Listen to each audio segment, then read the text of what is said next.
마태 9장, 마가 2장, 누가 5장의 중풍병자와 관계된 내용들이 마가가 또 마태가 누가가 약간씩 그 차이가 있음을 잘 살펴봐야 됩니다. 오늘은 누가복음 이제 5장을 통해서 몇 가지 그 차이점을 한번 살펴보도록 하겠습니다.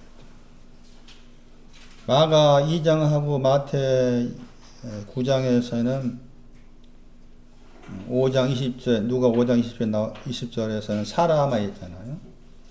근데 마태하고 마가는 사람이 단어가 없죠. 소자라겠죠. 테크논. 마가 2장 5절. 마태 9장 2절. 그 마가가 쓴 테크논이라는 그 소자로 번역된, 다른 데서는 자녀였죠. 하나님의 자녀. 마태는 그대로 옮겨 썼는데 누가는 사람이라는 단어를 바꾼 거죠. 사람.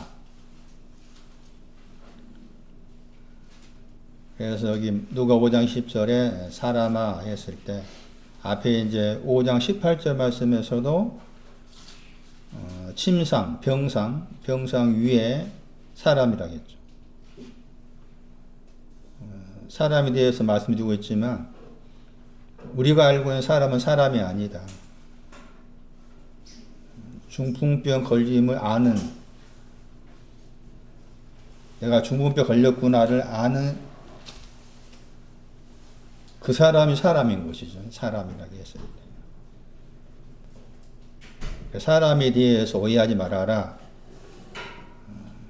사람이라고 해서 다 사람이냐? 아니다. 사람한테 상처 받을 때 말씀드렸지만은 그 상처를 아무렇지 않게 생각해라. 사람이 아닌 사람한테 받았기 때문에.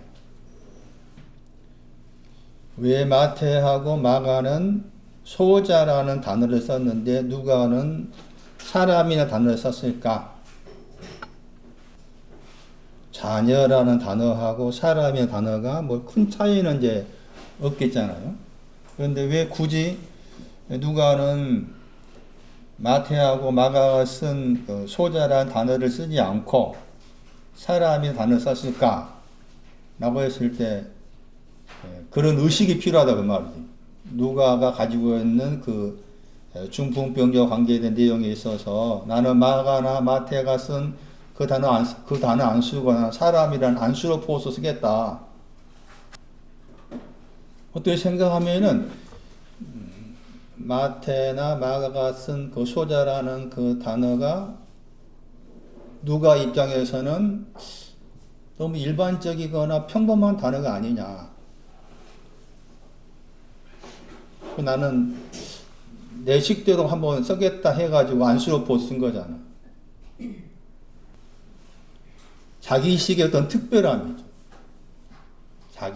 자기식의 특별함이 있어야 돼. 그렇다고 해서 마태나 마가가 소자라는 단어를 쓴 것에 대해서 잘못 썼다가 아니에요. 그래서 신앙은 그건 특별함이에요. 신앙이란 말 자체라기보다 신앙의 길을 걸어가는 데 있어서 이런 특별함이 있어야 돼요. 우리 모임은 이런 면을 지금 추구하고 있는 거예요. 그러니까 일반적인 교회와 비교하면 안 돼. 예? 제발. 상 당하니까 많이 와가지고 막 찬송을 부르고 옛날 지나간 이야기야. 그래서 비교할 필요가 없어요. 특별함이라는 걸 가져야지, 여러분 속에. 중풍병을 통해서 듣고자 하는 메시지가 참 많아요. 이렇게. 오늘 또 말씀을 더 깊이 볼 텐데 많다고. 일본화 시키지 말아라. 저 교회 권사나 나나 같다. 아니다. 나는 특별하다 해야 돼. 특별한 소유 3단 말라고 하죠. 말라기 3장 15절에 있는 말씀. 손나니는 특별하다 해야 돼. 종구와서 나는 특별하다. 아침에 출근할 때마다, 일터에 나갈 때마다 나는 너희들과 달라. 그런 의식이 필요한 거죠. 누가가 생각한 것은 아까 말씀드린 것처럼 그래 마태하고 마가는 그 소자라는 단어 썼어. 나는 그 단어 안 쓸래. 나는 안수로포스 쓸래. 사실 마태가 많이 썼어요. 마가가 많이 썼어요. 누가가 많이 썼어요. 성경. 누가가 많이 썼잖아. 사도행전가 썼으니까 누가가. 의사잖아, 의사. 겉으로 의사. 신앙적 의미에서 의사. 그런 식으로 말씀을 자꾸 비교하면서 살피다 보면은 뭔가 차이점이 이제 발견될 거 아니에요? 그는 발견된 하나하나씩 내 영안에서 이렇게 희열을 주는 거죠. 방금 말씀드린 소개한 것처럼 한 단어 소개했지만 왜 마태하고 마가는 소자야 하는 그 하나님의 자녀라는 단어를 썼는데 왜 누가는 사람아 왜 사람아 이 단어를 썼을까라 했을 때 그런 부분들 다시 처음으로 돌아가는 거예요. 중풍병이 무엇인가에 대한 다시 이제 설명한 것에 대해서 리허설 또는 이제 반복한 내용이에요. 중풍병은 크게 두 가지죠. 두 가지 생각하게 됩니다. 흑마란 거지. 일단 스가랴 6장에서 하늘의 네 바람의 관점에서 봐야 돼. 볼 필요가 있죠. 왜냐하면은 마가 2장에서 숫자 4이 나왔기 때문에 그 숫자 4은 하늘의 네 바람을 상징하는 거죠. 그래서 흑마를 백마로 바꾸는 거지. 그게 죄들을 사했다가 백마죠. 죄들은 흑마가 되는 거고. 그 다음에 순수하겠죠. 어룽진 것이 있었죠. 어룽진 것이 뭐가 돼야 돼요? 건장하다가 담대함이었죠. 그 두 가지가 중풍병에 걸렸다고 했을 이 두 가지 들어있는 거예요. 그래서 똑같이 이제 공통점이 마태, 마가, 누가의 공통점이 여기 누가 5장 23절의 표현처럼 너의 죄들을 사함 받았다. 그 다음에 일어나 걸어가라겠죠. 일어나 걸어가라. 그러니까 하나는 중풍병은 그 죄들이 걸려 있는 거고 아직 사함 받았다가 없는 거고 죄들이 있는 거고 다른 하나는 일어나서 걸어가지 못한 거죠. 그게 중풍병이라. 그랬을 때 헬라어 단어에서 반대하다 더하기 풀려지다의 뜻이었죠. 그러니까 풀려지는 것을 반대하는 것이 중풍병의 의미라. 계시록 1장 5절. 풀려지다와 관계해서 여러 구절이 있지만 이 구절도 기억하셔야 됩니다. 계시록 1장 5절 보세요. 우리가 나옵니다. 우리를 사랑하셨다겠죠. 그의 피 안에서 예수 그리스도의 피 안에서 우리의 죄들이죠. 우리의 죄들로부터 해방했다가 이게 풀다입니다. 리오입니다. 리오 알란트 번역이죠. 스테판은 씻는다 하는 루어를 썼고 차이를 아시겠어요? 리오는 여기 출판사에서 해방하다 번역했죠. 풀려나다, 풀다에 풀다. 묶는다의 반대의 말이 풀다였죠. 그러니까 죄들이 있다 그 말은 묶여져 있다 그 말이고 죄들이 묶여져 있었는데 그 죄들에서 풀었다 말이죠.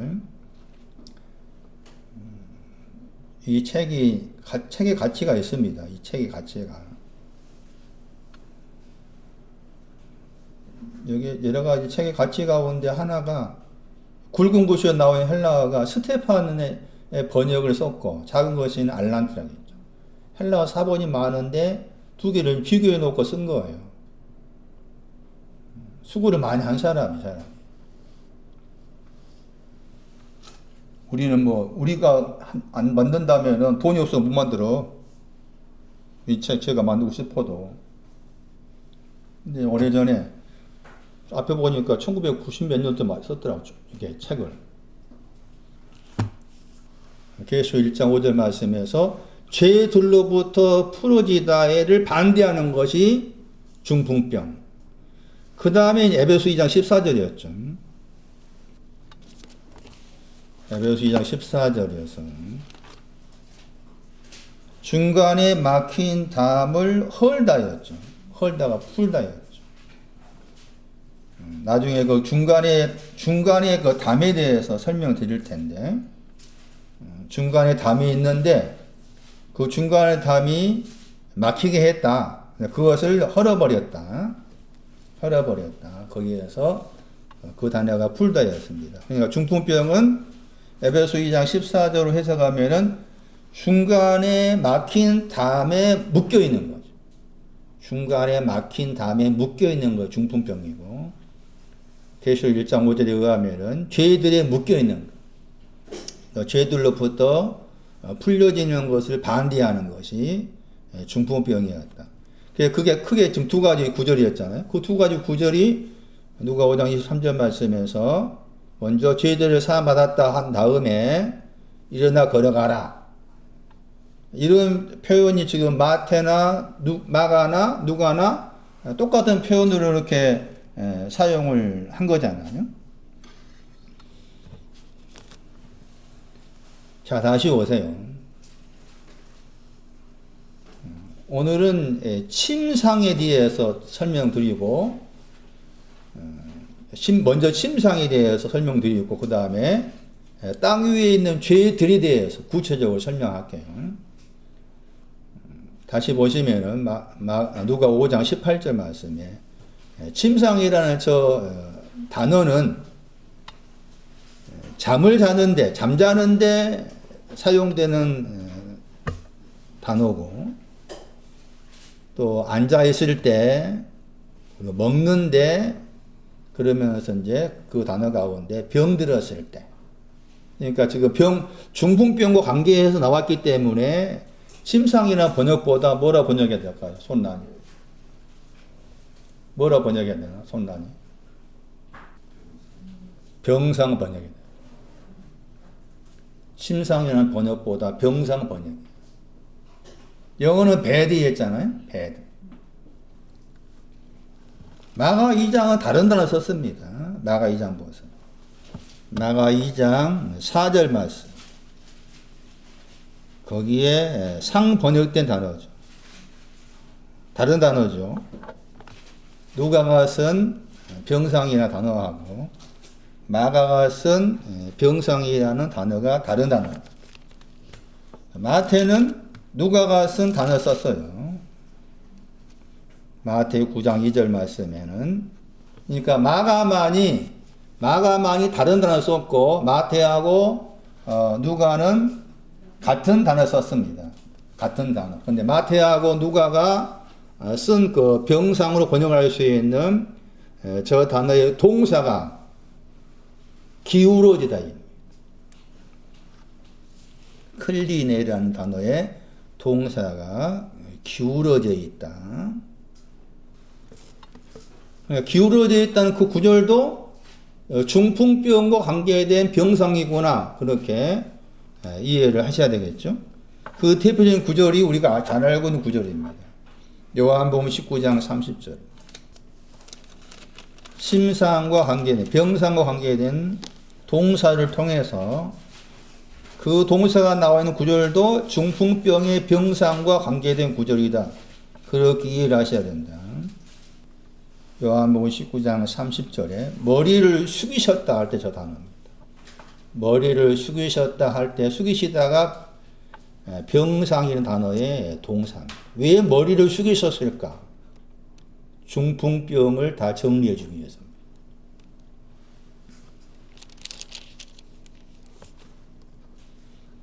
다른 구절을 볼까요? 누가복음 9장 12절 보세요. 날이 저물다 할 때 그 단어입니다. 기울다. 날이 기울어져 가는 것도 중풍병의 상징성으로 해석할 수 있는 거예요. 날이 기울다, 저물다.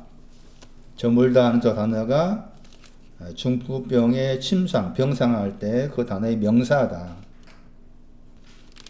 58절 보세요. 9장 58절. 이 구절은 많이 알고 있는 구절입니다. 누가 9장 58절 보세요. 사람의 아들 인자는 머리를 둔다 할 때 두다입니다. 병상. 머리를 둘 중풍병의 병상이 어디에 있는지 가지고 있지 않다. 그 말의 의미는 중풍병 걸린 자를 찾고 있단 말이잖아요. 부다 단어가 클리노라겠죠. 그 단어의 명사가 병상. 난 중풍병 걸렸습니다. 그 사람한테 당신의 머리가 있는 거예요. 머리를 두는 거예요, 거기다. 그런데 있는 곳이 없어. 다들 잘났다 하니까. 한번 죄사 받으면 끝까지 가는 거고. 한번 구원은 끝까지 구원이야. 머리 둘 곳이 없어, 그런 사람한테. 병상 위라게 있어요. 위라는 단어가 나오죠. 누가 5장 18절.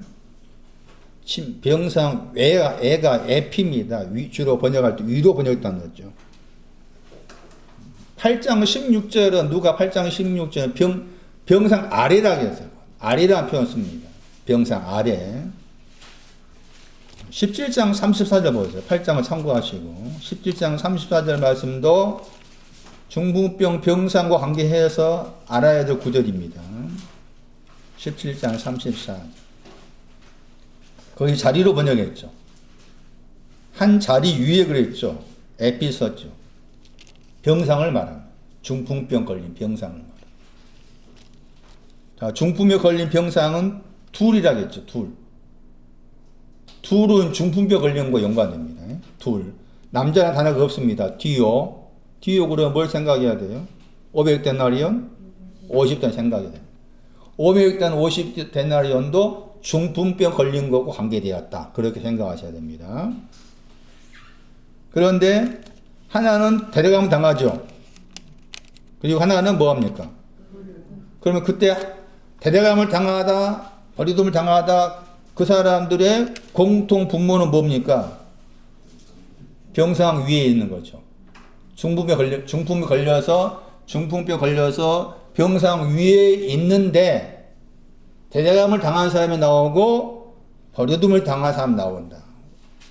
그러면은 이 말씀 무슨 말일까 했을 때 버려둠을 당한 사람은 죄들을 사함받은 사람입니다. 죄들을 사함받은 것으로 끝난 사람입니다. 그리고 대대감을 당한 사람은 죄들의 사함을 지나서 일어나 뭐라 했어요? 그쪽에 속한 사람입니다. 그렇게 생각하셔야 됩니다.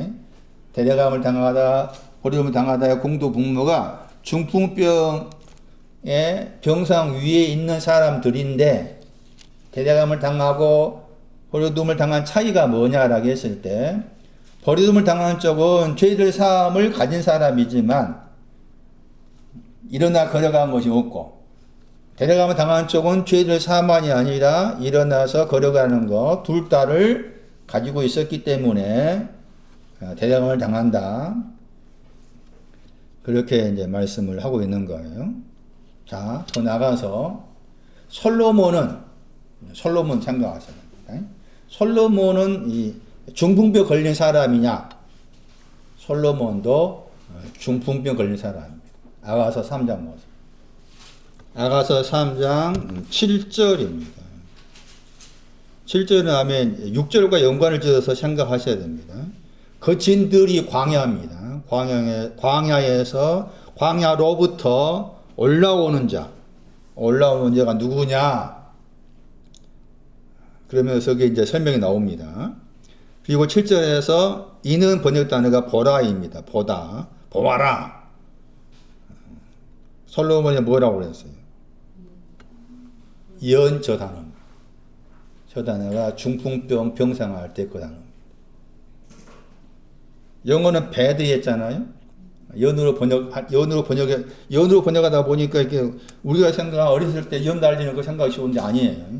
이 단어, 여기 누가 5장에 나와 있는 병상이라는 저 헬라어의 히브리어가 이 단어입니다. 그러니까 연으로 번역하지 않고 솔로몬의 병상 이렇게 번역이 됩니다. 솔로몬의 병상. 솔로몬도 신앙적 의미에서 중풍병 걸린 사람. 시편 6편 보세요. 다윗도 걸렸습니다. 시편 6편 7절. 1절 보시면 현악이라는 저 단어의 동사는 수금을 켜다 하는 단어입니다. 그리고 스민이라 신화 단어는 숫자 8이라는 단어입니다. 거기에서 시편 6편 7절입니다. 탄식함으로 곤피하였다. 모든 밤 안에서 내 침상을 했죠. 저 단어는. 거기에는 침상과 요가 나옵니다. 시편 6편 7절이에요. 나의 침상할 때 이 나가 1절의 다윗입니다. 침상이 나오고 요가 나옵니다. 차이가 있어요.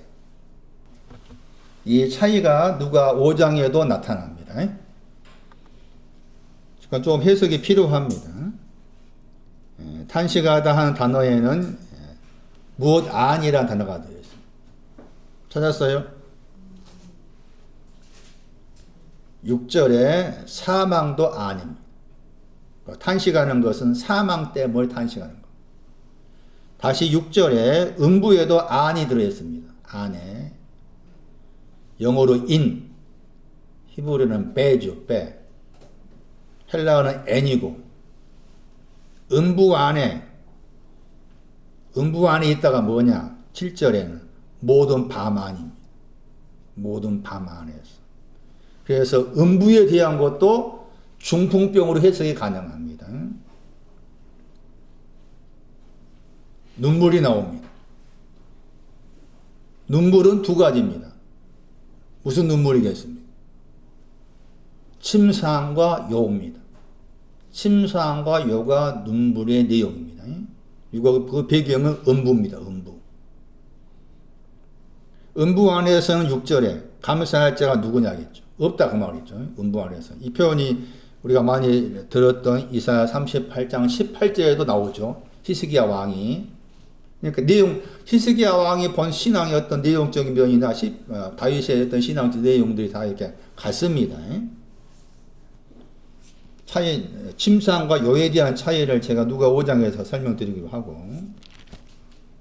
잠언 한번 보세요. 잠언 26장 14절 보세요. 히브리어의 저 단어도 헬라어의 단어처럼 기울다입니다. 잠언 26장 14절. 문이 나옵니다. 문. 앞에서 이제 8장 34절에서 나온 문이죠. 8장 34장. 문에다가 귀를 뚫리는 거 들어봤죠. 출애굽기 말씀에 21장 6절에. 이 문이라는 단어는 단어의 동사가 뭐였는가 하면은 물을 기르기 위해서 내리는 거였죠. 그게 잠언 20장 5절에 나옵니다. 동사가. 도운단 말이 이렇게 둘러싸여 있단 말입니다. 들쪽이로 번역된 저 단어는 이제 여기 경첩 그렇게도 번역되어진 단어입니다. 그 말의 의미는 문짝이라는 그 단어가 물을 기르기 위해서 내렸어요. 왜 내립니까? 올리기 위해서입니다. 그런데 이 말의 의미는 문짝이 번역을 한다면은 문짝이 들쪽이 따라 돈다고 했을 때 내려만 놓고 올리지 않는 거예요. 이게 게으름이라. 그래 게으름 말 나오죠? 게으름이 나오죠? 그러면서 게으른 자를 설명하면서 뭐라고 했어요? 구운단 말이 위에 있단 말이에요. 침상 위에 있어요. 그러니까 문짝의 신앙이 침상과 연관되죠. 중풍병 걸린 병상입니다, 이게. 그 말의 의미는 뭔가 하면은, 여기서 게으른 자가 침상 위에 있다고 했을 때, 침상 위에 있는 것은 죄들 사함과 관계돼요. 죄들 사함. 그러니까 중풍병자가 두 가지라고 했잖아. 흑마에서 백마로 바꿔지는 거기에 머물러 있는 거예요. 흑마에 백마로 바꿔졌으면 그 다음 어디 가야 돼? 어lum지고. 건장 가야 돼. 그런데 게으른 사람은 거기에만 있는 거예요. 흑마에 백마 바꿔지 거기에만 있다 그 말이에요. 이것이 문짝이 도는 것이고, 게으른 자로서 침상 위에 있는 거, 침상 위에. 저희들은 사람 받았으니까 다 됐다. 거기에 있는 거. 그거 게으르단 말. 그래서 제가 소두에 말씀드린 것처럼, 중풍병은 두 가지를 가지고 있는 것이기 때문에 두 가지 다 해결해야 된다. 두 가지 중에 하나만 해결했다고 해서 다 된 것이 아니다 하는 거예요. 다시 돌아오세요. 누가 5장이에요. 앞에서는 5장 18절 말씀에서는 병상, 침상이라는 단어를 썼는데 다시 5장 그 19절 보세요. 번역을 침상 번역했죠? 누가 5장 19절. 누가 5장 18절 침상이라는 단어 보시고 5장 19절에 침상이라는 단어 보세요. 같아요, 틀려요? 일단 단어가 틀리죠? 단어가 틀려요. 왜 이 틀린 단어 썼을까 하는 거예요. 그게 아까 지금 시편 6편에서 침상과 요의 차이입니다. 요. 여기 5장 19절은 요에 해당이다. 요. 시편 6편을 말하면은 앞에 시편 6편 거기 7절 말씀에 앞에 번역으로 침상에 나오고 뒤에 요가 나왔잖아요. 여기 누가 5장 말씀에서도 의도적으로 누가가 앞에 그 침상이라는 기울다 하는 클리네를 썼는데 5장 19절 말씀에서는 클리네가 아니라 클리니디온이잖아요. 이 클리니디온은 어떤 뜻이 있는가 하면은 앞에 있는 클리네는 그 단어보다 아주 작다의 뜻이에요. 클리네라는 저 단어보다 아주 작다. 그런 뜻이에요. 그런 뜻이 이제 5장 19절 말씀에 클리니디온 딱 두 번 나옵니다. 5장 24절 말씀에도 클리니디온이 나와. 이 차이가 뭘까 하는 거예요. 이 차이가. 그래서 말씀드렸던 것처럼 중풍병은 두 가지 문제를 가지고 있는 거다. 했을 때 앞에 있는 그 병상, 침상과 관계해서 동사가 이제 등장한 것이 중풍병 걸린 사람을 침상 위에, 병상 위에 메고 왔다 다 썼죠. 메고 오다. 찾았어요? 예, 메고 오다. 다르게 번역하면은 사람을 데리고 왔다입니다. 사람을 데리고 왔다. 페로입니다. 페로. 그 다음에 같은 구절 보세요. 같은 구절. 들였다 단어도 에이스가 들이세 가지고 페로가 붙어 있죠.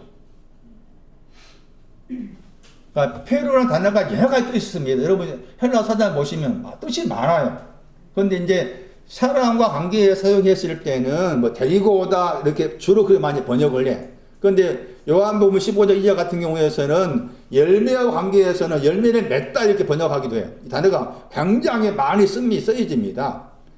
그 여기에서는 지금 침상과 관계에서는 데려오다 그 다음에 안으로 데려오다 이렇게 쓴 거예요. 5장 19절 말씀에서도 안으로 데려오다 데려가다 5장 19절도 메고 들어가다 그 단어입니다. 안으로 더하기 페로의 단어입니다. 그러면서 이제 침상이라는 단어에는 뭐 데리고 왔는지 그런 단어가 이제 사용이 안 됐잖아요. 근데 이제 이 구절이 두 단어의 차이점이 어디 나타나는가 하면은 사도행전 5장에 나타납니다. 사도행전 5장 14절하고 15절, 사도행전 5장 15절을 보려면 14절도 봐야 되는데 사도행전 5장 15절, 16절 말씀이 굉장히 중요한 구절입니다. 16절을 먼저 봐야 됩니다. 병든 사람이 나오죠. 그리고 병든 사람 어떻게 했다고 했어요? 데리고 왔다고 했죠. 페로죠, 페로. 병든 사람을 데리고 왔어요. 병든 사람 누굽니까? 한민아. 중풍병 걸린 사람입니다. 중풍병 걸린 사람. 여기서 병든 사람 번역했죠. 이 단어가 약하다 할 때 그 단어입니다. 고린도후서에 많이 나오죠. 약할 때 나는 뭐 한다 그랬어요. 약하다는 거의 두 가지입니다. 약하다는 두 가지. 하나는 중풍병 걸린 거, 죄들에 있어서 죄들로 인한 중풍이 걸린 거 약함이에요. 다른 하나는 5장 15절입니다. 5장 15절도 병든 사람이었죠? 5장 15절 보세요. 병든 사람, 다른 데서는 약하다 번역한 단어입니다. 38년 된 병자, 이 단어와 연관됩니다. 그러니까 38년 된 병자도 중풍병입니다. 38년 된 병자도 중풍병으로 이해하셔야 됩니다. 5장 15절 말씀에는, 그러니까 약하다 말이 두 가지다 그 말이죠. 하나는 뭘로 약한 거예요? 중풍병으로 약한 거예요. 다른 하나도 중풍병인데, 이 표현이 이제 중풍병 관련해가지고 제가 지난주에 요한복음 16장 33절 말씀 봤죠? 거기에서 중풍병과 관계된 것이 환란이었잖아요. 환란이었죠. 그런데 환란이라고 그랬을 때 다른 구절을 참고하면은 환란도 큰 환란이 있습니다. 그런 표현이 나옵니다. 다음 찾아볼 텐데 큰 환란이라는 표현이 나옵니다. 그게 큰 환란이라는 표현은 뭔가 하면은 죄를 사한 다음에 일어나 걸어가는 것에 못하는 것만. 일어나 걸어가야 되는데 그걸 못하는 것이고요. 그래서 이제 약하다 하는 이 병들었다가 약하다 하는 내용인데 두 가지를 말한다. 하나는 그냥 중풍병 걸린 거. 두 번째는 큰 환란, 큰 중풍병 걸린 거. 그렇게 두 가지로 말하는데 5장 15절 말씀에서는 병든 사람을 데리고 왔다고 했을 때 그 단어 보세요. 그리고 거기에 병든 사람이 중풍병 걸린 사람인데 어디에 있다고 했어요? 침대와 요에 있다고 했죠. 침대와 요라고 했죠. 요. 근데 요 번역된 저 단어가 마가 거기 2장 4절 이하의 말씀에서 마가에서 사용된 그 침상의 단어입니다. 요 번역된 저 단어가. 그런 반면에 침대에 번역된 저 단어가 아까 누가 5장에서 말씀한 침대보다 더 작은 그런 뜻이 들어있어요. 이 단어가. 침대보다 더 작다 하는 의미가 여기 사도행전 5장 15절 말씀에 들어있습니다. 그래서 말씀드린 것처럼 좀 복잡하죠, 지금. 침상이라는 단어 쓰고 병상, 그 다음에 그 병상보다 더 작은 거. 그냥 딱 복잡하니까 딱 떼어놓고 시편 말씀처럼 여기 나와 있는 말씀처럼 침대와 요 그걸 구분지어야 돼. 요에 해당된 내용이 뭔가 하면은 요에 해당된 것이 중풍병 가운데서 환란 가운데서 큰 환란에 해당됩니다. 그래서 보시면은 거의 차이가 뭔가 하면은 이 패로 데리고 오다 하는 그 단어를 잘 기억을 하셔야 된다. 5장 15절 말씀에 데리고 오다는 뭐가 붙어 있어요? 에크가 붙어 있어요. 이 차이입니다. 그냥 데리고 오다가 패로예요. 다 헬라어를 읽을 줄 알든 뭐 쓸 줄 모르든 다 상관없어요. 패로라는 단어가 있구나. 단어가 데리고 오다 있구나. 데리고 오는데 에이스가 붙어가지고 안으로 데리고 오다 같아요. 내용은. 그 다음에 마태는 뭘 썼는가 하면은 프로스 썼어. 프로스. 향해서 데리고 오다 썼어. 다 같아. 같은 걸 생각해야 돼. 패로, 에이스 패로, 프로스 패로 다 이게 중풍병이야. 중풍병자를 데리고 왔다야. 그런데 에크를 쓴 것은 에크는 로부터 데리고 오다잖아. 그럼 에크를 쓴 것은 뭔가 하면은 프로스, 에이스, 엔 다 포함된 거예요. 그 에크라. 이해되시는가? 그러니까 에크 페로는 더 프로스 향해서 데리고 오다, 안으로 데리고 오다, 그냥 데리고 오다 하는 의미보다 더 높은 위치에 있는 거예요. 그러면서 거기 구절에 뭐가 나옵니까? 중요한 단어가 나옵니다. 거리입니다. 거리. 로봇. 넓은 곳에 가서 넓은 곳에 가니까 뭐 한다 그랬어? 창세기 26장. 창세기 26장 22절에. 그 신앙. 다툼이 끝난 신앙이 제일 끝머리 신앙. 이게 거리입니다. 거리. 응? 이 거리가 그 단어예요. 그러니까 다툼이 끝난 것이니까 죄들의 사함보다 어느 거 쉽지 않 물어봤잖아요. 그 말 쉽다는 말이 그랬죠. 잘했다 더하기 보다 더 수고하다예요. 단어가 쉽겠냐 번역될 그 단어가 잘했다 더하기 보다 더 수고하다. 그러니까 죄들을 사함 받은 것하고 일어나 걸어가는 거 비교했을 때 보다 더 수고한 것이 뭐냐는 것인데, 보다 더 수고한 것은 일어나서 걸어가는 거예요. 일어나 걸어가는 거 그쪽 과예요. 그런데 이게 여기 이 거리는 지금 그런 의미와 연관된 거지. 일어나서 걸어가는 거, 더 이상 다툼이 없는 거. 그래서 이 거리가 이제 구약 쪽에서는 뭐 광장 그렇게 번역됩니다. 광장. 에레미야 우리가 많이 알고 있는, 제가 전에 그 한 사람에 대한 관심이 있어가지고 에레미야 5장 1절 번역을 한 사람 번역했잖아. 한 사람 찾는다고 했잖아요. 근데 그 한 사람 찾는 것에 대해서 관심이 있어가지고 이제 나름대로 생각했었는데, 그때는 이제 거리라든지 바깥이라든지 그런 걸 전혀 몰랐을 때잖아요. 그런데 지금 보면 그 에레미야 5장 1절에 나옵니다. 바깥 나오고 이 광장 이 단어 나옵니다. 굉장히 중요한 단어입니다. 단어가. 그리고 거기에 누가 있습니까? 베드로가 있습니다. 반석이 있습니다. 베드로가 반석이잖아. 무슨 반석일까요? 베드로의 신앙은 난 안에서 루아로 가는 거이 베드로의 신앙의 과정이에요. 딱 줄여 말하. 베드로의 신앙이 뭡니까 하면, 베드로의 단어 자체가 반석이라고 했잖아.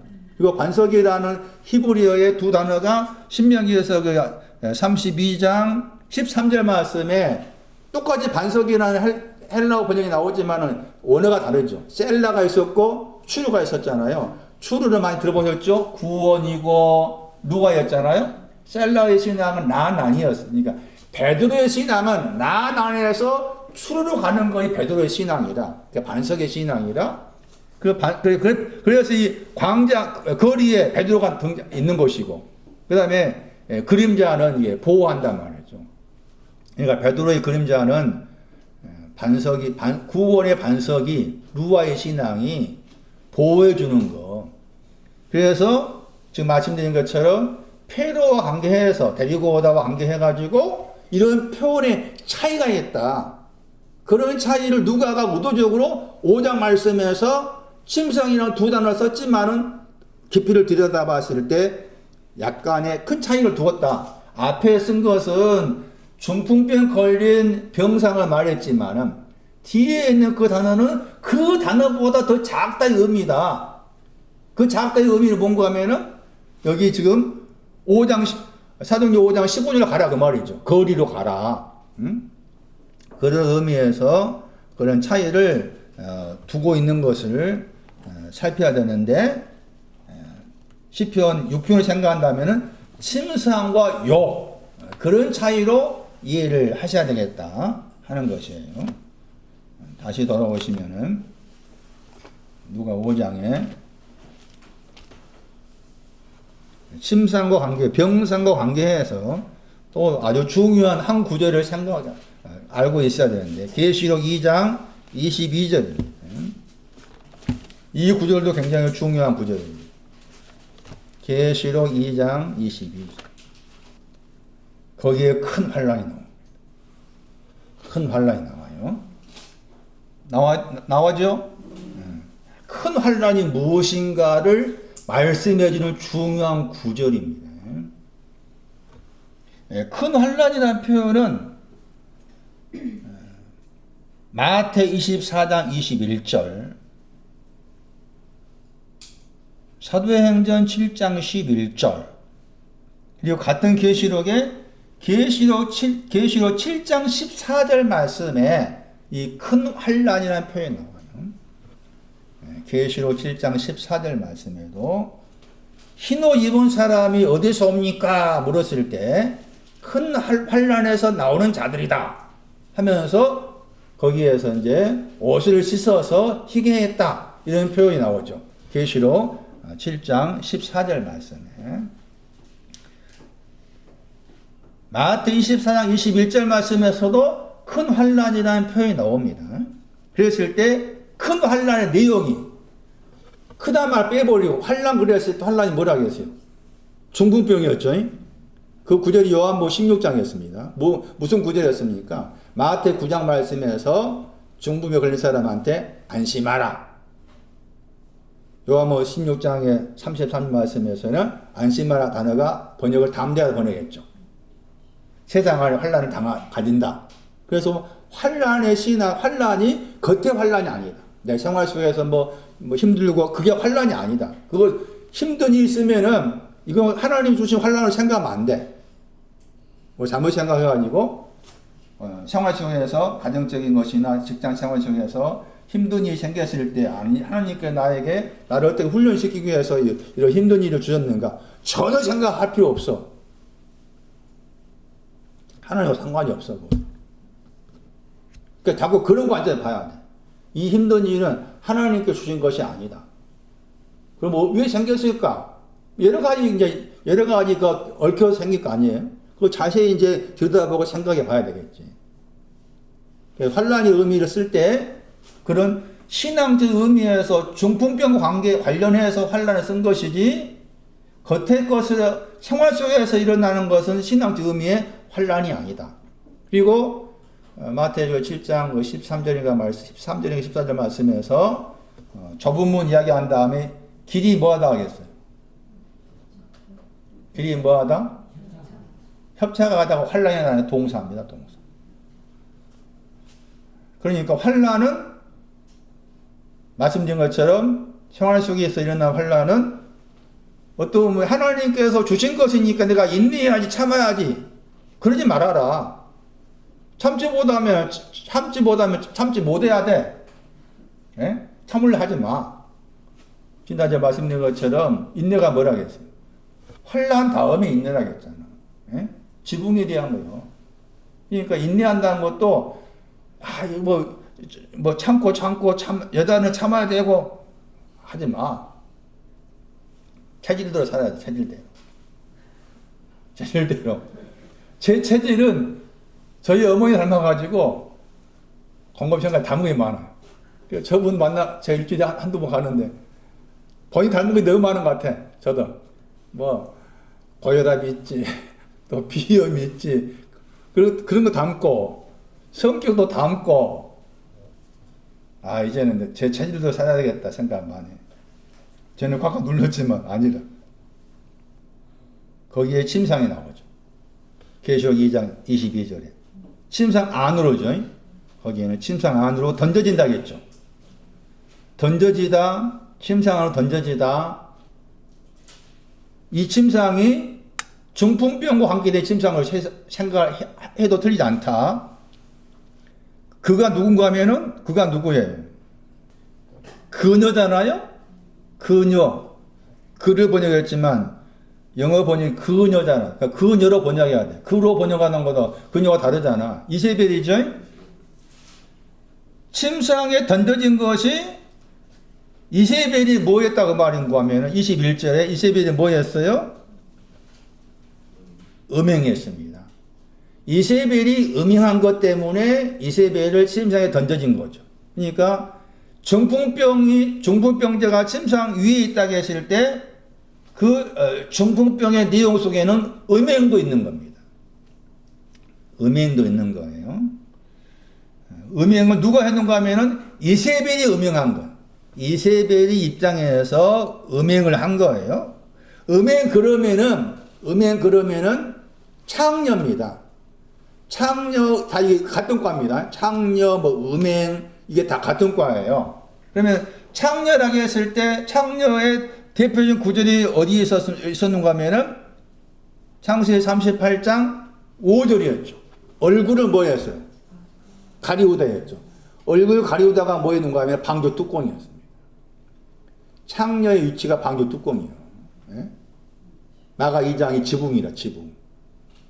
죄들 사함과 연관된 지붕이라, 창녀의 신앙이. 그리고 음행이라고 했을 때 이 음행을 가리키는 구절을 할 수 있는 것이 민수기 14장 33절입니다. 민수기 14장 33절 말씀에 번역을 폐역한 죄 번역했는데 그 단어가 음행과 관계된 단어입니다. 음행과. 히브리 13장 4절 말씀도 음행과 관계해서 생각할 수 있는 단어인데 히브리 13장 4절 말씀에서 음행하는 자는 결혼잔치에 대한 겁니다. 결혼잔치에 대해서 음행하는 거예요. 그러니까 정리하면은 성경 구절에서 음행이라는 말 나오면은 창녀와 연관된다. 창녀. 그리고 창녀라고 했을 때 문자적 의미를 뛰어넘습니다. 이사야 1장 거기 21절 말씀도 창녀와 관계된 중요한 구절을 알 수가 있죠. 그러면 대표적인 구절이 이제 겉으로 봤을 때 유다의 며느리인 이름이 다말인가 하잖아요. 그 창녀, 얼굴을 가리운 신앙을 가진 자를 창녀, 그리고 또 나합이죠. 그러니까 창녀는 아직 나합이 오지 않는 거죠. 누워봇, 다투지 않는다 하는 그 넓은 누워봇이 오지 않는 사람이 창녀라, 창녀. 그래서 나합의 이름을 붙이면서 창녀 나합이란 말을 계속 하잖아요. 그러니까 제가 소개했던 마태복음 말씀에서는 세리와 창녀가 너희보다 먼저 어디 들어갑니까? 내가 창녀가 되지 아니 하나님 나라에 못 들어갑니다. 그 말이죠. 내가 창녀가 돼야만 하나님 나라에 들어가는 거예요. 그런데 이제 음행과 간음을 비교했을 때 간음이 더 높습니다. 음행과 간음을 비교했을 때 위치가 간음이 더 높은 위치에 있는 거예요. 그러면은 여기 지금 이제 중요한 것이 두아디라 교회에 보낸 편지에서 이 말이 나왔고 여자가 이세벨입니다. 여자가 이세벨입니다. 그리고 이세벨이 음행한 거죠. 이세벨이 음행했고 음행한 것에 대해서 이세벨이 회개하지 않았기 때문에 중풍병이 있는 그 침상위로 던져진다. 그런 표현이었죠. 그런 반면에 큰 환란이란 말 뭔가 하면은 이세벨과 함께 간음하는 거죠. 이세벨이 음행했다고 했을 때 음행이 뭔가 하면은 거기 20절 말씀에 꿰는 것을 말해요. 꿰다가 나오죠. 종들을 꿰서 행음했다고 했죠. 음행하는 거 꿰는 겁니다. 꿰다 풀라 나옵니다. 길을 잃어버린다. 음행하는 것은 길을 잃어버린 거. 길을 잃어버리다 하면 뭘 떠오르는 건 뭡니까? 100마리 양 가운데서 그만 생각하셔야 됩니다.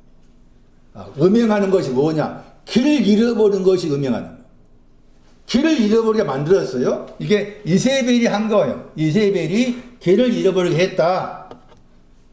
물론 그 길은 뭔가 하면은 지금 중부병 관계 생각한다면은 죄들 사함받고 일어나 걸어가는 그 길을 잃어버리게 만들었다. 이렇게 생각할 수 있는 것이죠.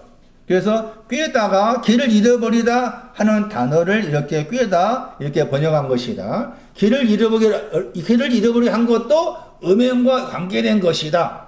누가 했느냐? 이름을 썼잖아요. 물론 이세벨이 우리가 이제 열왕기상 16장 31절이라든지 열왕기상 18장 4절 해가지고 나오죠.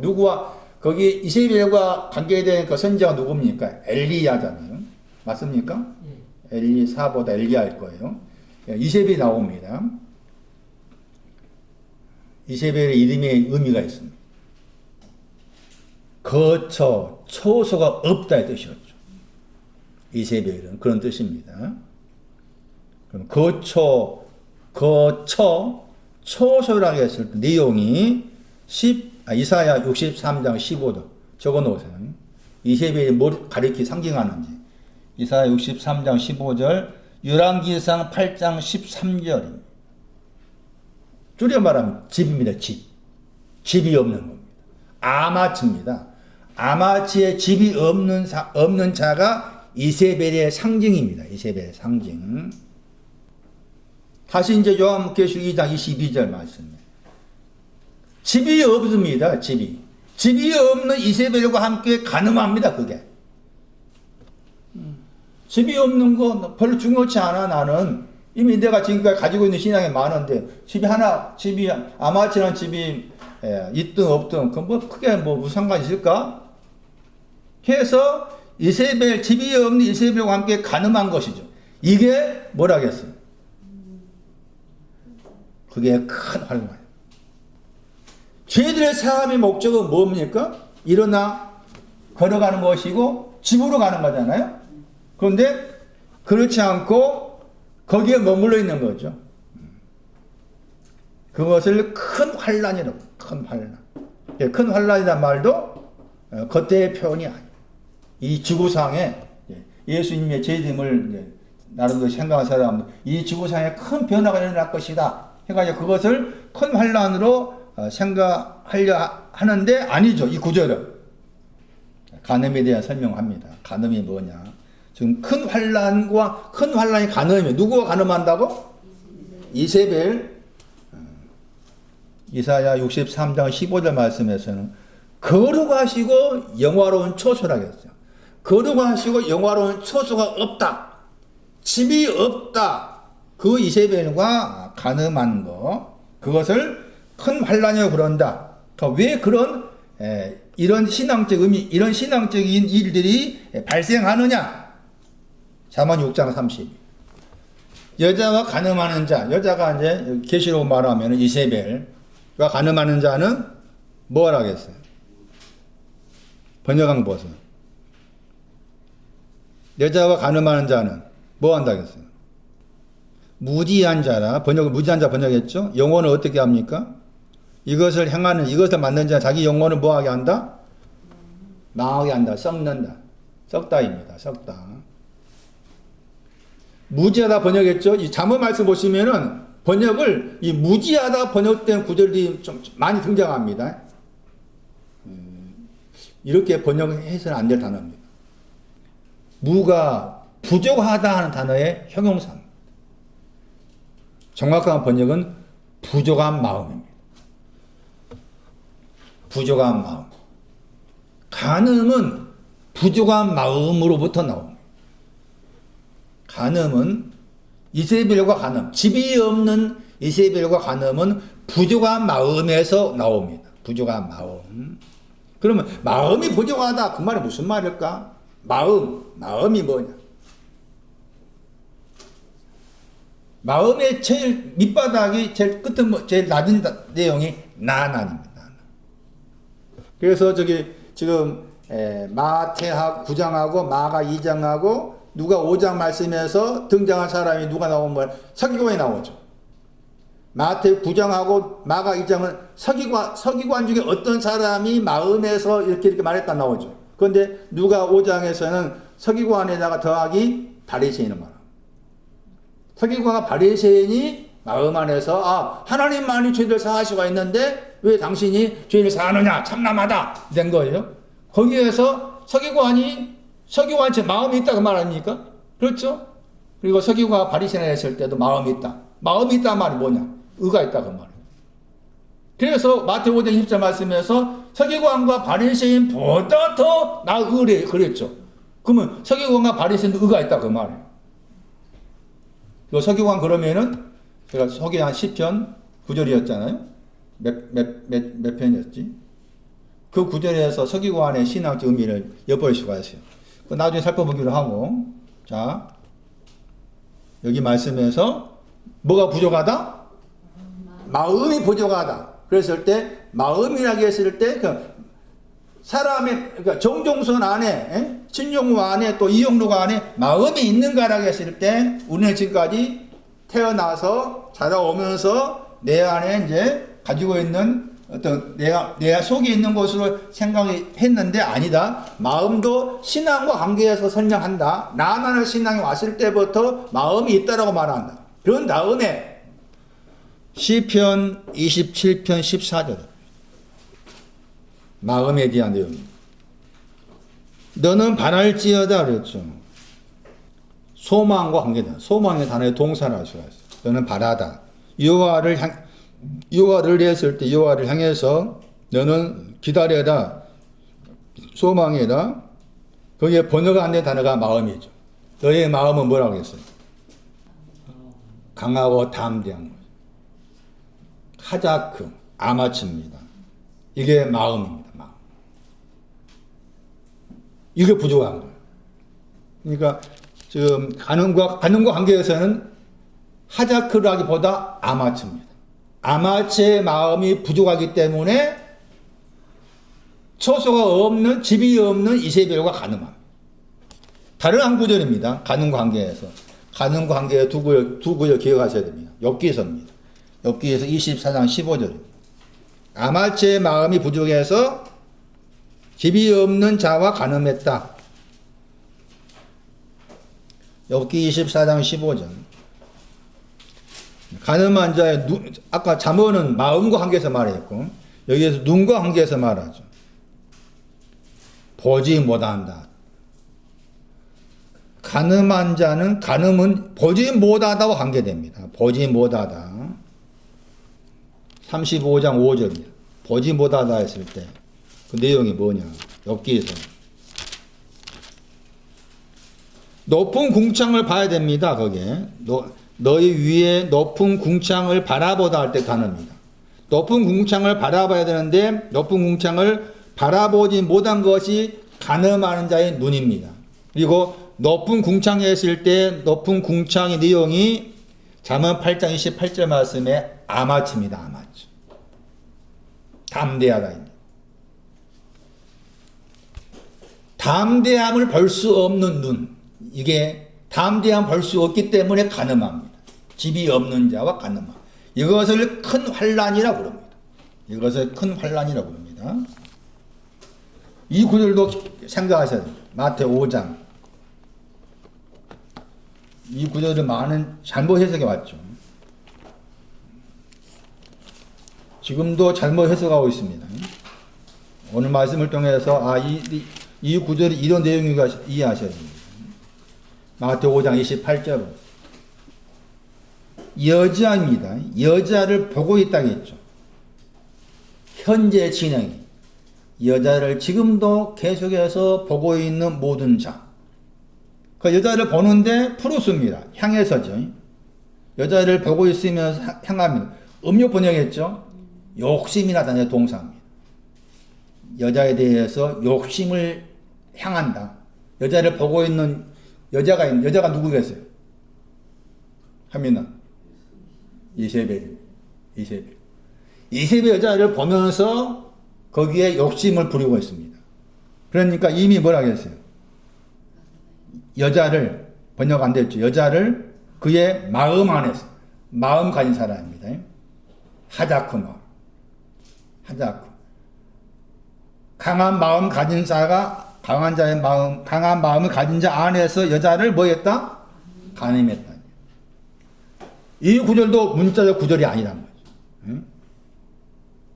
여자를 지금도 보고 있다. 이세벨입니다. 집이 없는 신앙. 집이 없는 신앙을 가진 사람을 보면서 마음이 부족해서 여기서 이제 아마츠의 마음 부족했죠. 강한 마음은 있지만 아마츠의 마음이 부족해서 여기서 말씀에서는 높이 있는 궁창을 바라보지 못한다. 그런 눈으로. 이 구절도 문자적 말씀이 아니다. 그래서 간음에 대해서는 히브리 13장 4절 말씀 침소에 대해서 말하죠. 침소를 더럽힌 거죠. 침소의 신앙이 끝입니다. 아마츠입니다. 그 침소의 신앙을 더럽히는 거. 음행과 간음의 차이를 아셔야 됩니다. 음행과 간음의 차이. 간음은 더 높은 위치. 지금 중부병을 말하면 간음은 일어나 걸어가라. 거기에 걸림도 되어 있는 것이고. 음행은 죄들 사함 그쪽에 걸려 있는 것이고, 그래서 음행과 간음에는 차이가 있다. 간음하는 것을 큰 환난이라고 그런다. 계시록 7장 14절 큰 환난. 앞에서 7장 13절, 계시록 7장 13절 말씀에서 흰옷 입은 사람을 누구며 어디서 왔느냐 물어봤죠. 그리고 물어본 것에 대한 대답이 7장 14절이었죠. 큰 환난으로부터 나왔다겠죠. 나오고 있는 자. 큰 환난이 뭐라고요? 이세벨과 뭐 하는 것? 이세벨과 간음하는 것으로부터 오고 있는 자. 현재형이죠. 나온단 말이. 오다, 가다의 뜻이죠. 현재 오고 있는 자. 그들이 옷을 씻었다. 씻어서 희게 되었다. 그게 흰 옷 입은 자다. 그렇게 말했죠. 이 구절도 큰 환난이 나게 했을 때 이세벨과 간음한 것을 큰 환난이라고 그런다. 마태 24장. 큰 환난. 중풍병 관계에 생각해야 된다. 일어나 걸어가는 그쪽이 부족하다. 큰 환난. 마태 24장 21절. 그때 큰 환난이 있겠습니다. 큰 환난이 있겠습니다. 큰 환난이 뭐라고요? 이세벨과 뭐 하는 거? 이세벨과 간음하는 것이 있겠다. 그 말이죠. 그것은 이세벨과 간음하는 큰 환난은 창세로부터 지금까지 그것은 이제 중풍병 신앙 전의 것이죠. 죄들 사함 받은 거 중풍병, 그냥 큰 환난이라 오기 전에 그냥 환난, 그 다음에 환난이 오기 전의 것들, 그것들을 지금 창세로부터 지금 그렇게 표현하고 있는 거예요. 여기 구절 보세요, 이제. 24장 29절. 마태. 환난이 전 날들의 환난 후에 그랬죠. 전 날들의 환난 후에 해가 어두워지고 달이 빛을 내지 않고 별들이 하늘에서 떨어지더라. 하늘에 권능들이 흔들리다. 이런 구절도 우리가 알고 있는 해, 달, 별이 아니다. 해, 달, 별이 아니다. 환난과 관계에서 한 말이죠. 자, 환난 그러면 이제 다 중풍병이라겠죠. 그리고 로마서 5장 생각하셔야 됩니다. 환난 다음에 환난 안에서 뭐 한다? 기뻐한다겠죠. 자랑하다. 그 다음에 환난은 인내는 연단은 소망을 여기 해당됩니다. 해가 어두워지는 건 뭐겠어요? 인내입니다. 인내에 대해서. 달이 빛을 내지 않는 것은 연단에 대해서. 별이 하늘에 떨어지는 것은 소망에 대해서. 소망이 없다 그 말이죠. 인내가 없고 연단이 없고 그런 의미예요. 그리고 여러분이 한번 집에 가서 공부해 보세요. 어두워지다 저 단어가 우리가 알고 있는 저 해가 어두워지는 그 개념이 아니고 동사로 해석한다겠죠. 어두워지다 했을 때 로마서 1장 21절입니다. 어두워진 것이 무언가 설명합니다. 로마서 1장 21절. 달이 뭐냐? 달은 간지라는 겁니다. 달이라는 단어 동사가 간지란다겠죠? 들어보셨나요? 달이라는 단어 동사가 간지라다입니다. 마태 4장 24절. 그리고 거기에 마태 4장 24절 말씀 보시면은 그 간지난 것도 중풍병, 간지난 것도 중풍병 관계돼요. 그래서 이 구절도 신앙적 의미로서 생각하셔야 된다. 별에 대해서는 고전 15장 41절 보시면은 별에 대해서 설명할 때 별과 별의 영광이 다르다. 그런 표현 나와요. 욥기서 25장 5절 말씀도 별과 관계에서 말씀하는 구절을 알 수가 있습니다. 이런 구절들이 그냥 문자적으로 별, 달, 해가 그러니까 그냥 우리가 생각한 식대로 해, 달, 별을 생각하는데 아니다. 환난도 우리가 알고 환난이 아니다. 신앙적 의미로서 환난을 말한 것인데 중풍병이고 큰 환난은 이세벨과 간음하는 것이 큰 환난이다. 그런 의미로 말씀한 것이다.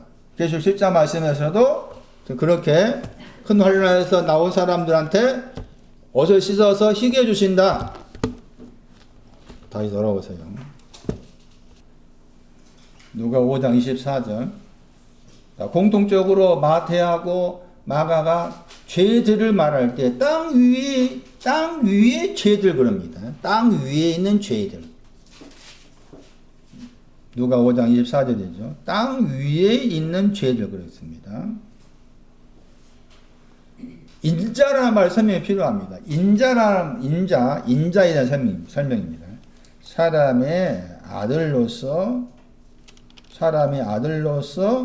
인자라고 했을 때, 인자가 사람의 아들이잖아요. 그것을 한자로 인자를 번역한 것이고, 그 대표적인 구절, 인자를 설명한 대표적인 구절은 뭐였습니까?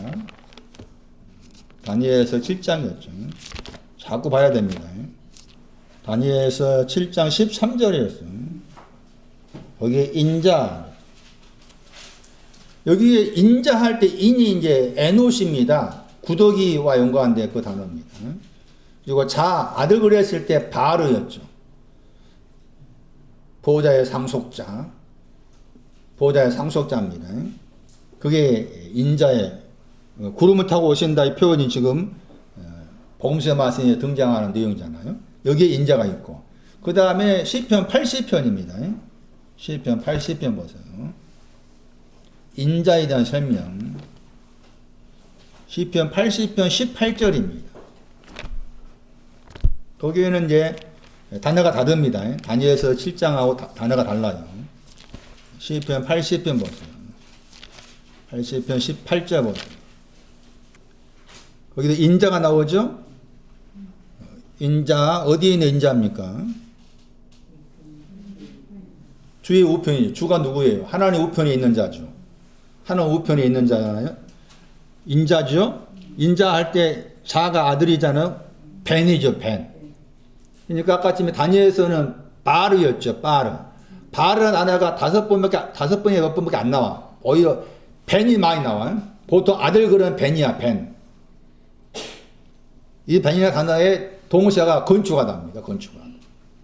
그리고 인이 누굽니까? 아담이잖아요.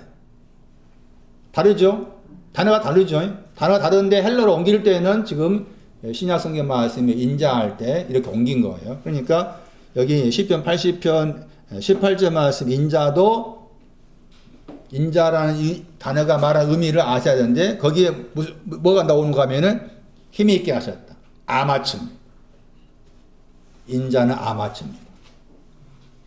인자가 오신다. 뭐 주기 위해서? 그 말은 인자가 오신다. 아마추 주기 위해서 오신다. 그런 뜻이 되는 거예요. 그런데 아마추만 있는 것이 아니고 또 이 인자가 하자크가 나옵니다. 강하다는 것도 인자와 관계에서 나온 구절이 있습니다. 아마추만이 아니라 강하다는 것도 인자를 말한다. 이사야 56장 2절입니다.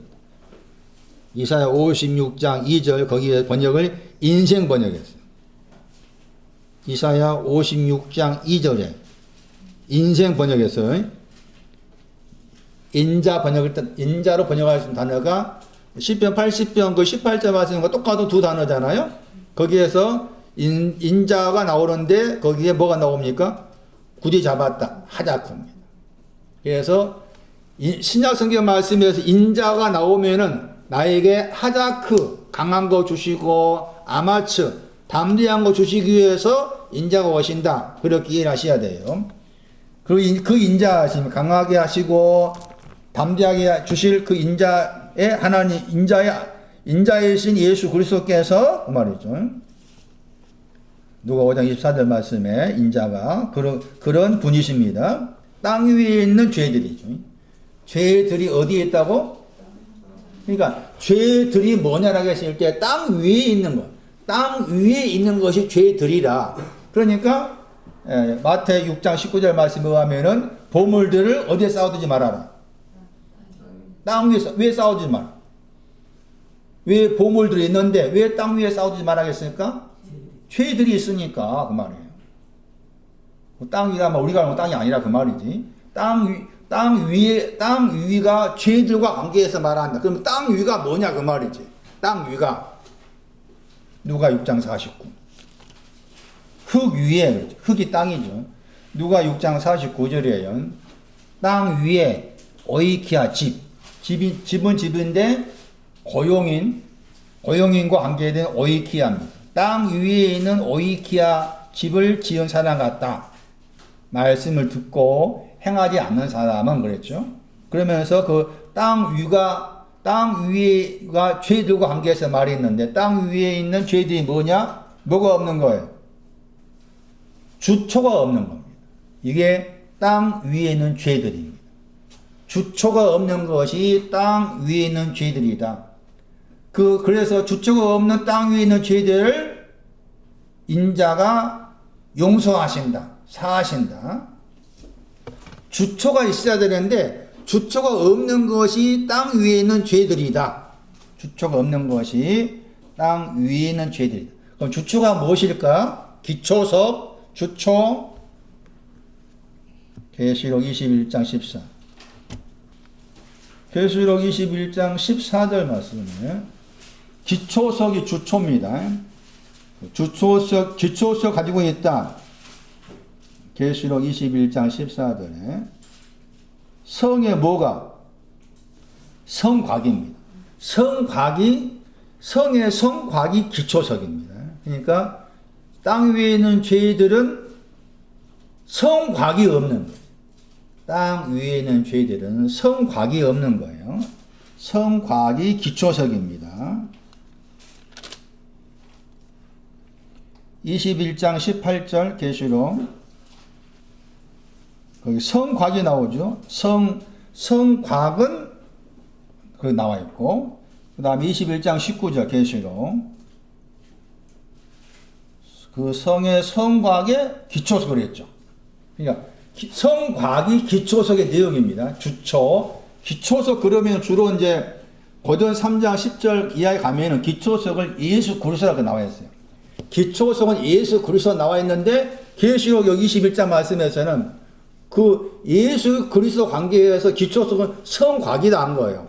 기초석은 성곽이다. 성곽이 기초석이다. 이렇게 한 거예요. 뭐가 기초석이라고요? 성곽이 기초석입니다. 성곽이 없는 것이 죄들이에요. 그러니까 이 구절 죄를 언급할 때도 우리가 알고 있는 죄범했다. 그것은 성경에 말하는 죄가 아니다. 그냥 굳이 내가 어떤 죄를 범했다고 나는 생각했을 때 양심의 가치가 그렇게 크게 느끼지 말아라. 성경에 말하는 죄들이 아니니까.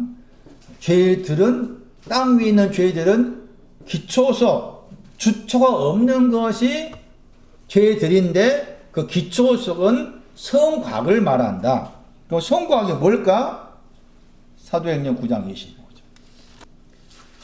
사도행전 9장 25절에 거기에 번역된 성 저 단어입니다. 성 저 단어가 성곽이에요. 사도행전 9장 25절 말씀에 번역된 성이 성곽입니다. 성곽. 성곽은 그 구절에서 성곽은 두 동사가 설명합니다. 우리가 이 구절 지난번에 설명 구절입니다. 달았다. 그리고 다른 단어가 뭡니까? 사도행전 9장 25절 말씀에 달아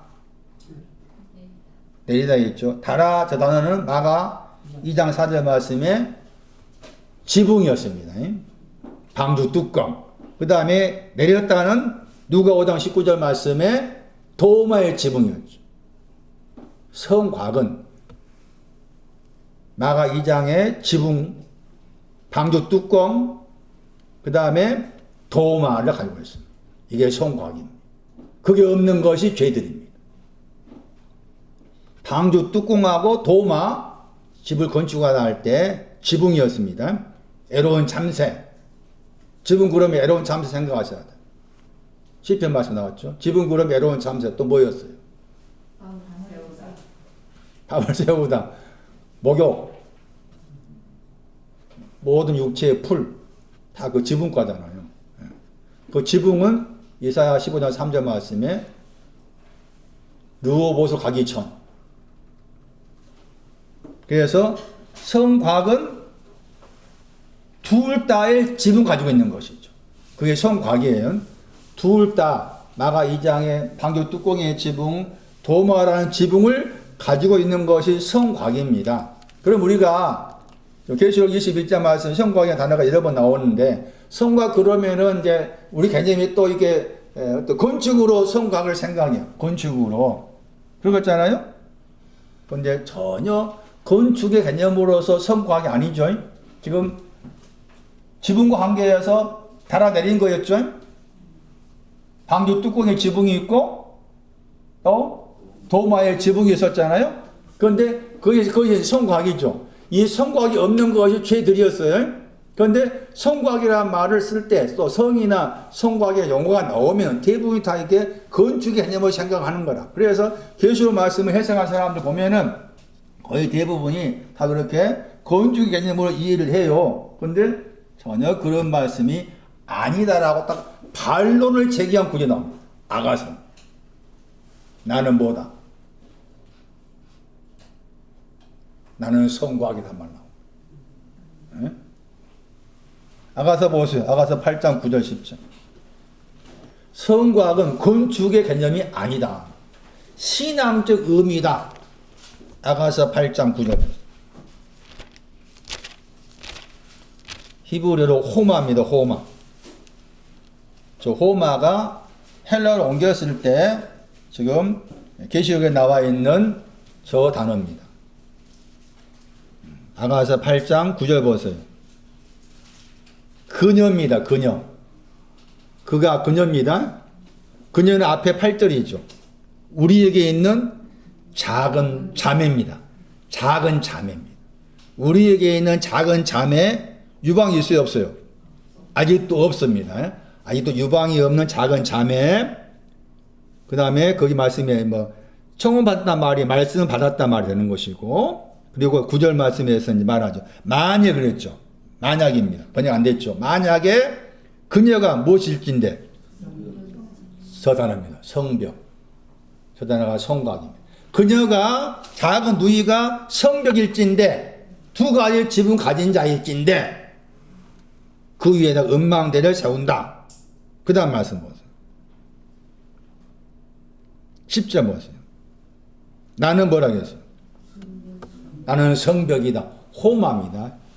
저 단어가 성벽, 성곽 그 단어입니다. 성벽, 성곽. 그러니까 두 가지 지붕 생각하면 되는 거예요. 두 가지 지붕 가지는 거. 그러니까 두 가지 지붕이 있어야 되는데 두 가지 지붕이 없는 것을 땅 위의 죄들로 설명하는 것이다.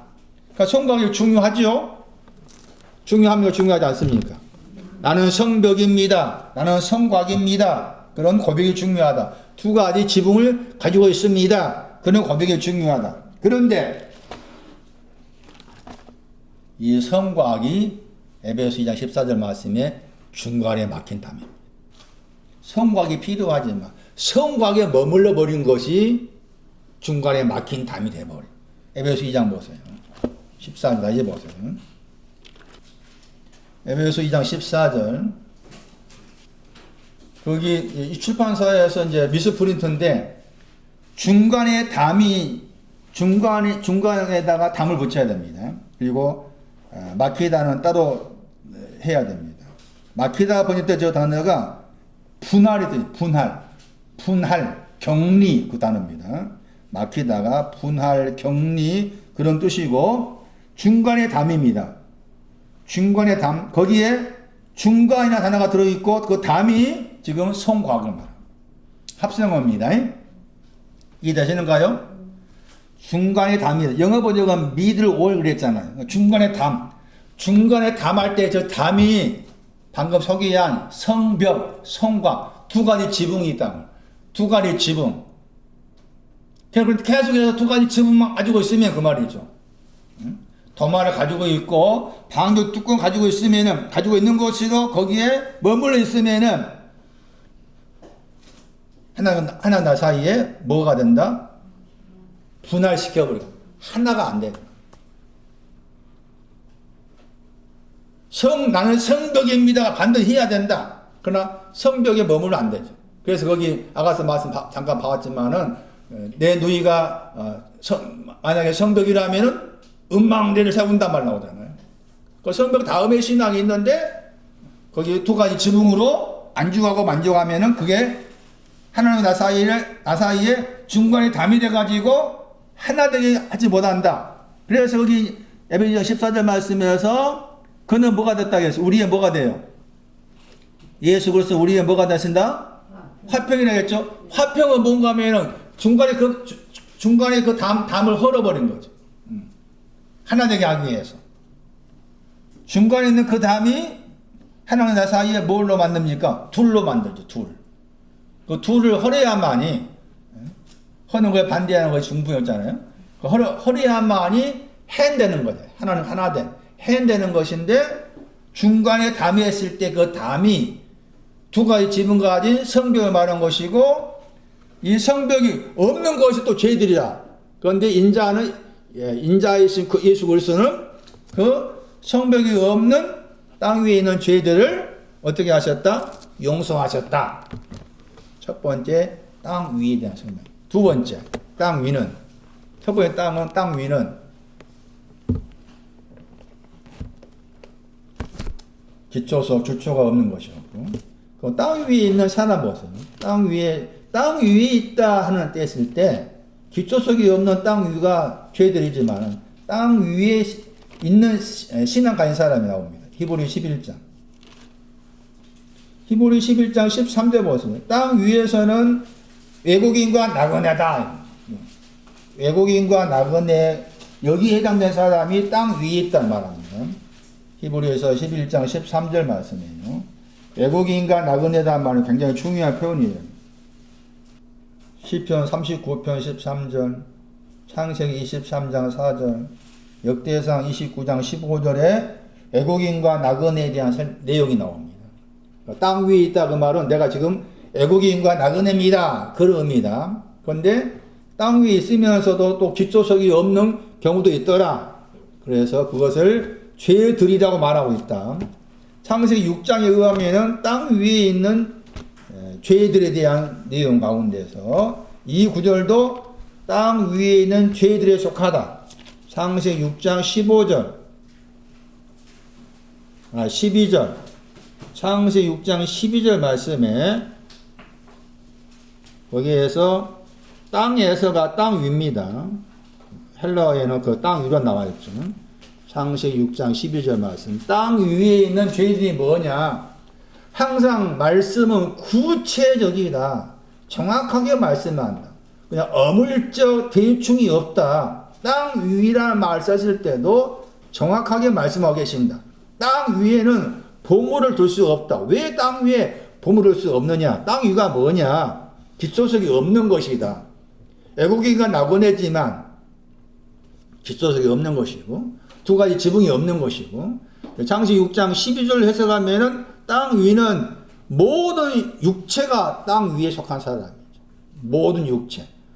모든 육체가 어떤 사람이에요? 지붕. 모든 육체가 지붕 생각하셔야 돼. 이사야 40장 5절 이하 말씀에 모든 육체는 지붕입니다. 모든 육체는 뭐 같다고 했어요? 풀 같다고 했죠. 그 풀이 지붕이었어요. 모든 육체는 풀 같다. 아예 애워야 됩니다. 애워놔야 돼. 왜냐하면은 신약 성경 말씀에 모든 육체라는 말이 많이 나와요. 모든 육체라는 말이요. 그러면 그 모든 육체라는 말이 여러 번 나옵니다. 근데 그 모든 육체가 뭐냐? 그때 방금 소개한 그런 구절이었어요. 그래서 지붕에 해당돼. 지붕에 속한 사람이 모든 육체라. 그러니까 땅 위에 죄들 그랬을 때 창세기 6장 12절 해석하면 땅 위에 있는 죄들은 지붕의 신앙이죠. 지붕의 신앙을 가진 사람의 행위가 길입니다. 길이 폐기하다 썩는단 말이에요. 그 말은 결국 지붕의 신앙에 머물러 있는 거죠. 지붕의 신앙에 머물러 있는 것이 땅 위에 있는 죄들이 됩니다. 땅 위에 있는 죄들. 폐기하다 다 썩다입니다. 썩는다. 폐기하다 말 우리가 지금 많이 사용 안 되잖아요. 거의. 파괴는 있겠지만 폐기. 아예 썩는다 생각 이해하셔야 돼요. 썩는다. 샤트. 썩다입니다. 그래서 땅 위에 있는 죄들은 지붕 위에 머물러 있는 것이 땅 위에 있는 죄들로 이해하셔야 됩니다. 다른 구절 보세요. 이제. 세 번째 땅 위에 있는 죄들. 창세기 1장 11절입니다. 창세기 1장 11절 말씀에도 땅 위가 나오죠. 그 땅 위에 있는 죄들은 뭔가 하면은 씨를 뿌려 씨가 나오죠. 씨가 있는데 그 씨가 열매를 맺어야 되는데 씨가 열매 맺지 않는 것이 땅 위에 있는 죄들입니다. 씨가 있고 그 씨가 열매를 맺어야 되는데 씨가 열매 맺지 않는 과목할 때 열매의 나무란 말이죠. 열매 맺는 나무가 돼야 되는데 그 열매 맺는 나무가 뭔가 하면 씨가 열매 맺는 거죠. 씨가 열매 맺어야 되는데 씨가 열매 맺지 않는 것이 땅 위에 있는 죄들이 됩니다. 우리 번역은 땅 위라 아마 번역 안 됐어요. 창세기 1장 11절에. 거기 창세기 1장 11절 말씀에 씨가 두 번 나옵니다. 앞에 있는 씨는 채소와 관계되었고 뒤에 있는 씨는 열매 맺는 나무와 관계해서 뒤에 있는 씨가 나옵니다. 앞에 있는 씨는 의인들을 말합니다. 창세기 1장 11절. 신앙을 단결하겠어요. 잠언 11장 21절에 나옵니다. 앞에 있는 씨는 의인들입니다. 뒤에 있는 씨는 하나님이십니다. 말라기 2장 15절. 하나님의 씨를 심어서 하나님의 열매를 맺어야 된다. 그런데 땅 위에 있는 죄들은 하나님의 씨를 심지도 안 했고 하나님의 열매가 없다. 이게 땅 위에 있는 죄들입니다. 이것을 인자가 용서하십니다. 용서를 받아야 되는 거예요. 당연히. 이게 죄들을 사했다의 의미입니다. 죄들을 사했다의 의미입니다. 돌아오세요. 누가 5장 23절 말씀에 쉽다 말이 보다 더 잘했다 더하기 보다 더 뭐하다 했어요? 보다 더 수고하다 했죠. 그랬을 때 보다 더 수고하는 것이 죄들 사한 쪽이 아니고 일어나서 걸어가는 쪽이죠. 보다 더 수고한 것이. 그랬을 때 수고하다고 했을 때가 수고의 내용이 뭘까 그 말이죠. 무엇에 대해서 수고하느냐? 살전 1장 3절입니다. 사랑에 대한 수고입니다. 사랑에 대해 수고한다는 거예요. 그리고 보다 더 수고한다 이 단어가 18장 25절입니다. 누가 18장 25절. 누가 18장 25절은 지금 누가 5장 23절과 연결지어서 이해를 하셔야 됩니다. 누가 18장 25절 말씀. 약대가 바늘검으로 들어가는 것, 부자가 하나님의 왕국에 들어가는 것보다. 누가 18장 25절. 자, 부자는 누굽니까? 보다 더 수고하다는 저 단어 가지고 부자를 이해할 때 부자가 누구겠어요? 죄들의 사함 받은 사람. 그 죄들의 사함 받은 사람이 부자고, 그 다음에 약대가 바늘검으로 들어가는 것은 뭐가 됩니까? 일어나서 걸어가는 겁니다. 일어나서 걸어가는 것이 약대로서 바늘검을 통해 들어가는 거. 그게 그래서 누가 18장 25절 말씀하고 누가 5장 23절 말씀은 서로 연결된 구절로 그렇게 이해를 하시는 것이 낫다. 그런 설명입니다. 왜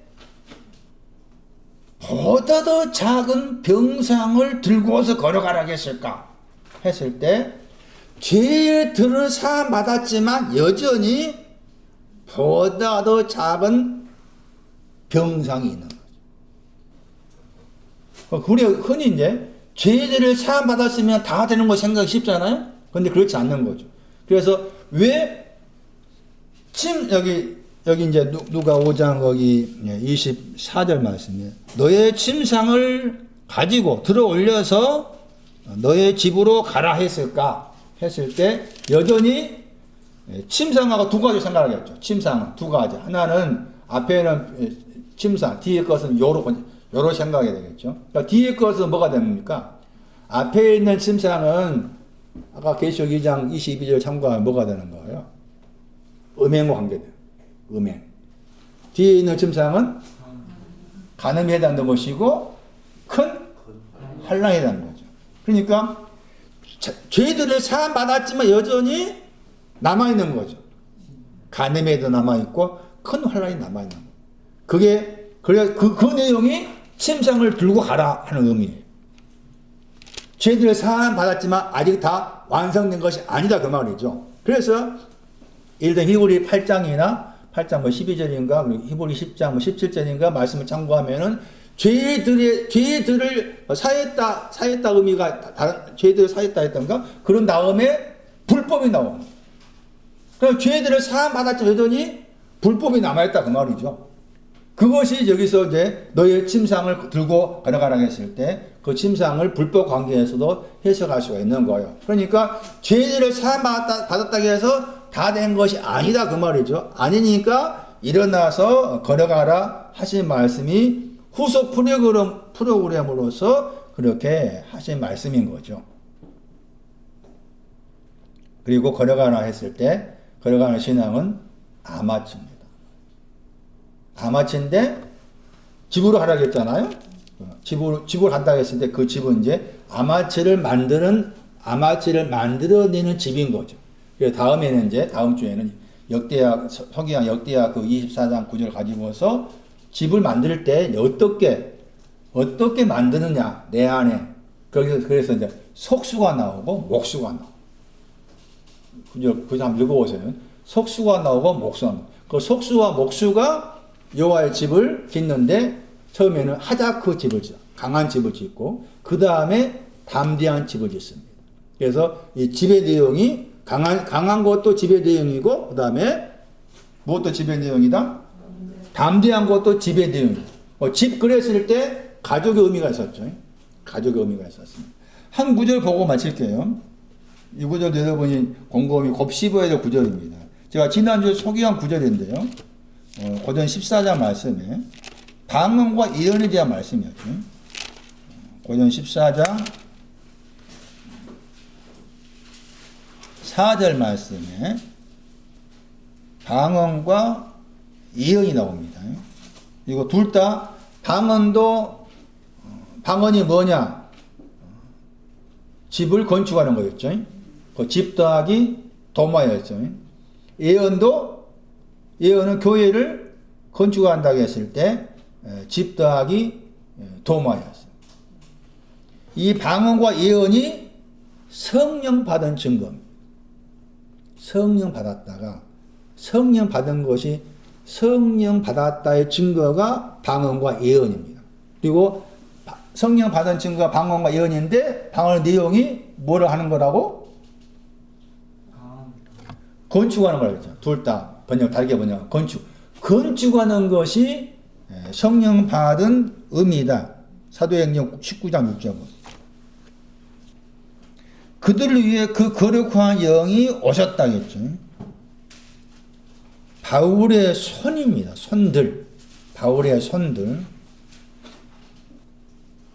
바울의 손들이 복수잖아요. 단수가 아니고 복수입니다. 사사기 7장 20절도 손들에 대한 중요한 구절이에요. 왼손과 오른손. 우리가 알고 있는 손의 개념이 아니죠. 손 그러면 이게 단 자체가 능력, 힘, 방향 그런 뜻이죠. 그리고 그게 성령, 거룩한 영이 임했다겠죠. 오셨다. 임하다가 오셨다. 오시니까 뭐 한 거예요? 방언을 말하고 예언했다겠죠. 그러니까 방언 말하고 예언한 것이 뭐냐? 그게 지금 고전 14장 4절 말씀에 건축한 거죠. 집하고 지붕이 있는 거죠. 그러니까 방언에 대한 것은 방언에 대한 집은 하자크, 강하다 더하기 도마.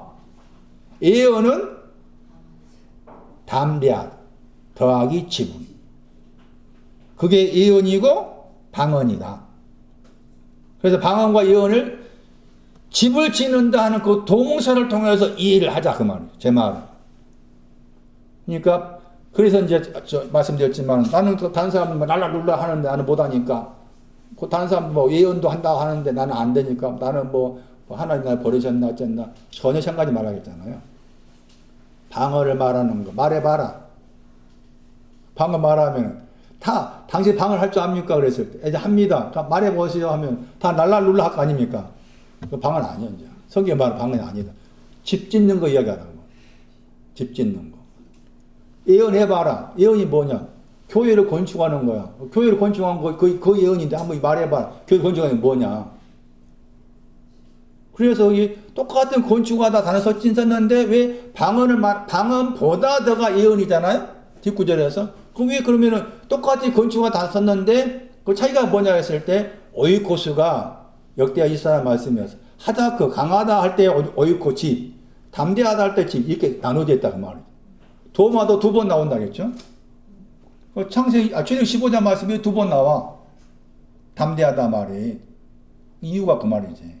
그래서 여기 구절이 성령을 받았다 하는 내용 관계에서 방언을 말한다, 예언을 말한다 했을 때 집 짓는 것이구나. 그러니까 얼마나 이 지붕이나 도마가 중요하냐, 집의 의미가 중요하냐 하는 것을 성령 받은 것 관계에서도 설명하고 있는 부분이니까 이렇게 그런 부분도 우리가 좀 이해를 더 하셔야 될 것 같아가지고 제가 사도행전 19장 6절 말씀을 소개해가지고 말씀을 드렸습니다.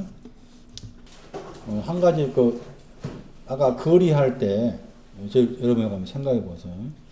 사도행전 5장 20 몇 절이었죠? 거리라는 단어의 형용사가 마태복음 7장 14절 말씀에 넓다.